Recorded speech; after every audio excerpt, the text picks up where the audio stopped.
Did you know resistance is powerful? That's right, it's very powerful. That which you resist, you bring closer to yourself. You make your own experience of it bigger, and you bring it closer to yourself. And yes, you heard that right, so I'm going to say it again. That which you resist, you bring closer to yourself, and you make your own experience of that which you are resisting bigger in your own life. Now let me tell you why. First of all, it's common perception that when you resist something, you're pushing it away from you. You're making your experience of it smaller. You're putting distance between you and it.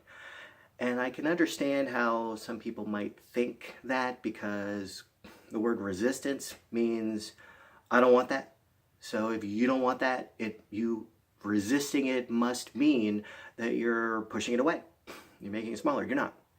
You're making it bigger. So we are energy. Human beings are energy. And when we give something our attention, we are sending our energy to that something. And our energy is fuel to that something. So that something gets bigger in our own experience. For instance, if there's somebody in your life that you don't like very much, one way to bring them closer is to think about them all the time.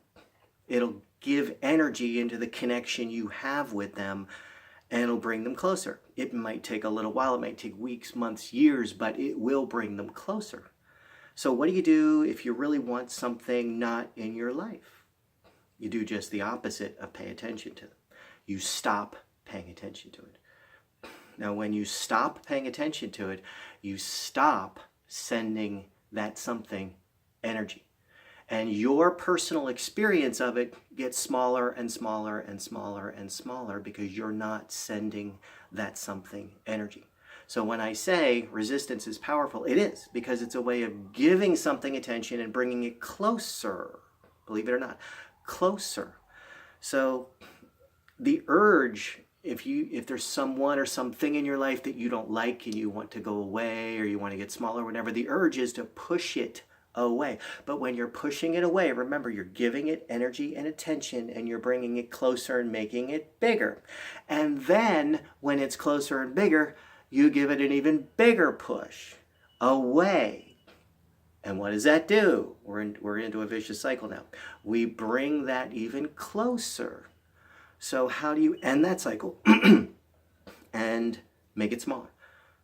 Stop giving it attention. Stop thinking about it. Stop wondering about it. Stop thinking about the fact that you want it to go away. Stop thinking about it altogether.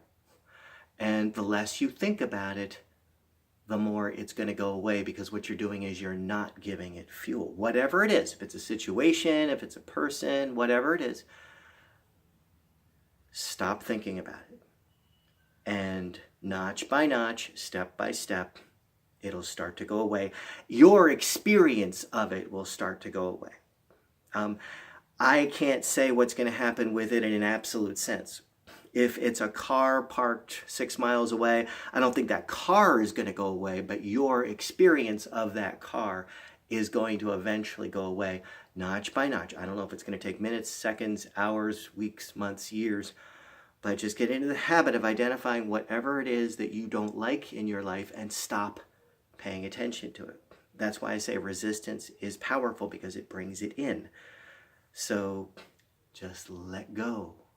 Stop thinking about it. Stop sending it that energy, and the connection you have with that brings it into your experience of your world will get smaller and smaller and smaller until you don't notice it anymore.